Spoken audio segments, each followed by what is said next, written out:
Good morning and welcome to Frank's School. Well, my cat Thor is here taking his morning bath again, but I guess it's not a problem. This is the Frank School 5th year, 94th day, first video, and I'm still going on with my imaginary movie. On and on it goes. It will slow up, I think. I don't know. Anyway, I want to say a little bit more about the music here. What I mean by this is triple time.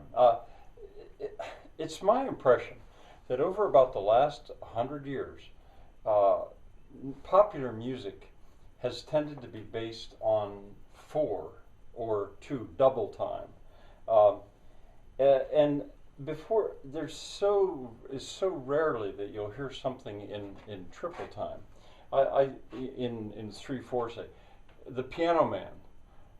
Da-dum, da-da-dum, the piano man, dum, 1, 2, 3, 1, 2, 3, 1, 2. Now see, that's in 3. But rock and roll is universally in 4 or 2. So I think jazz is too, boogie woogie. I think it's dominated for about the last 100 years. But, you know, one of the things I was saying about this imaginary movie is its raison d'etre, its reason for being, is to change the myth of the time. And maybe changing it, the tempo of music might actually be fit. Let's go back to 3. Now 3 is not gone. I mean, people absolutely respond to 3. It just doesn't seem to be the dominant one right now. Now in musical terms, 6/8, I think that is the perfect, I think about the dance at the climax of Act 4, at the end of Act 4, the dance. I think it should be in 6/8. And the thing about 6/8 is there you've got 3 and you've got 2. You can conduct 6/8 or even 3/8. You can conduct it in 4, like Heart and Soul, bum ba dum ba dum ba dum ba one, Heart and Soul da da da. That's what kids pound out on the piano all the time. Bum ba doo bum da doo doo. Well, there's a progression of 4. I won't count, but each one of those units is made up by 3. Ba da da da. 1 2 3 1. Ba da da ba da da ba da da ba da da ba da da ba da da ba da da. And it gives a real danceable tune. So that I think would be my choice. I think. I don't know, it's just so danceable. A jig used to be in 3. I mean, people don't dance jigs very much. Da da da da da da da da da da da. Irish washerwoman, for example. A waltz, a wonderful, even erotic dance of its time, was in 3, and it's still wonderful. 3/8 would be an option. 12/8, and I used to tell. Yeah, I say part of the change of the myth that I'm wishing for is to leave Mars behind. Mars was about war. He's the Roman god of war. And it seems like he's done his thing for the last 125 years or so. It's been his glory. Let's go back to Inanna. Now she's that goddess that comes from Sumeria, but a whole change. And I used to amuse my students when I was teaching in public school, showing that marching is done in 2. You know, left, right, left, right. You got 2 feet, and when you march, it's in 2. So in a sense, that's natural. And I said, can you imagine if an army marched to 3? Left, right, left, right, left, right, left, right. It would scare the enemy probably, or either that or else they'd bust out laughing so hard you could fight him. I don't know, but I don't know. 3, and Bach, for example. I was talking about him before. He seems to have loved triple time, and it was partly because in Protestant and, well, so much of Christian thinking, there's the Trinity: Father, Son, and Holy Ghost. God in 3 persons. Blessed Trinity. That number 3, Trinity. That's one of the reasons that people think that he would go into triple time pretty often. And Handel did it too. In his Concerti Grossi, you can see that so often they'll go into triple time for something lively or dancing. If you want to I'm not sure which one of the Brandenburg Concerti it is. I mean, I think Bach did 6 Brandenburg Concerti, and they're all wonderful. But I don't have them distinguished in my mind. The real famous one is the one in F. The climax of the one in F. Bum bum bum ba-da-dum ba-da-dum bum bum ba-da-dum ba-da-dum ba-da-da-da-da-da. See, that's in 4. But I think maybe, I'm not sure about the first movement of that one. But anyway, one of those, you can see that love of triple time that he has. And it's very common, although it's often in fugues where he'll use that triple time. It can certainly be danceable, absolutely danceable, but it's new to modern people. All right, I guess that's enough about that music, and I probably will play with that because I know a lot more about music than I do about art. But art, at the moment, is the more important.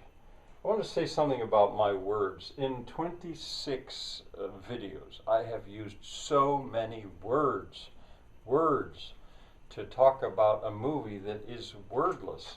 The movie itself really must be wordless. Well, I guess it doesn't have to be wordless, but from the word go, that's been my plan. Wordless, no words. I'll come back to that, but also my speech. Some people complain, especially my German friends, that they can't understand me. I speak too fast, not clearly enough. I think most Americans will understand me just fine. I speak with an American accent, a mid-Atlantic dialect of American English. That's what I speak. And even when I'm careless, I speak in my local dialect. But anyway, sorry. I don't know what I can't go back. I couldn't speak. It would be so false if I tried to speak like somebody from Britain. Anyway, so all I can say about that is sorry about that. But the movie itself, the problem would be gone because speech and words would not be part of it. It's all visual. And as I said before, I may have a visual artist. It would be an enormous job to do this, but he could, I mean, he's good enough, and he might be willing to take this on to do the storyboard. And the storyboard, I've come to realize, is more important rather than the movie. You can go straight to the storyboard, putting it on YouTube. You don't need any money at all. Really, it's, so the whole business about production, direction, casting, all that stuff is gone. Now the soundtrack, you could put a soundtrack on there, and I could put the leitmotifs there.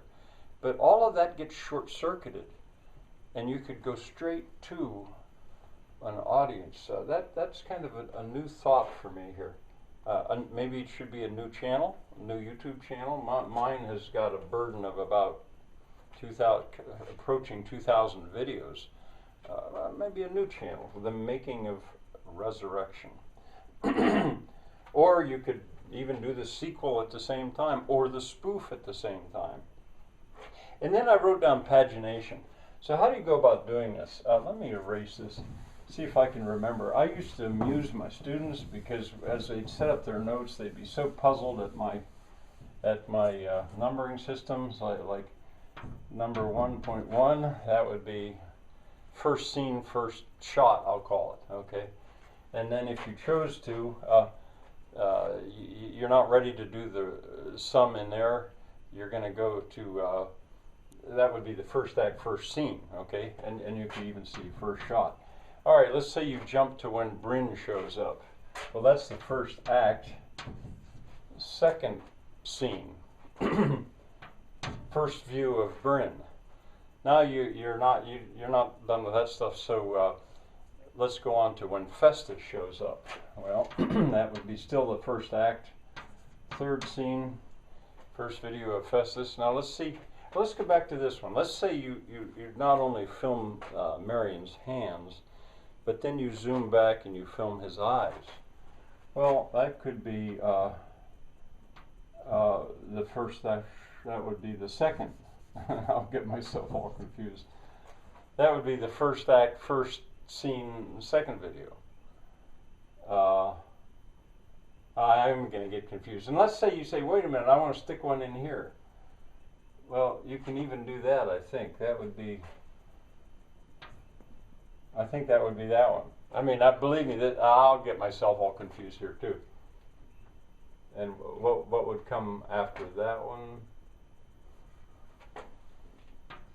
If you kept squeezing them in there, now this is easy enough to understand. There's batch arriving, and you're into batch, so you do a first view of him, a second, a third. Anyway, there is a way of doing the pagination where you don't have to do everything in order. You can go back in and insert stuff. I'm really not quite prepared to do that. Maybe later I'll show you. Well, I'll have to if we set about doing this. I'll figure this out. I used to so amaze my students, or not, I think annoy them in a way when I taught them that 1 + 1 = 3. That would be downright upsetting to a lot of students. But you see, you have 1, and you add to it 1, and now you've got 2. But you've also got something new. You've got 1. And you've got 1, and you've got 2, that's 3. But that's just a flashback to before. The point I'm trying to make here is just that it's ready. Resurrection is ready to be made. Not as a movie, but as a storyboard. But if you would imagine a storyboard like a comic book without any words in it, you could tell a story. This story could be told. It does not need words. So I don't know. Well, we'll see what happens. Bye for now.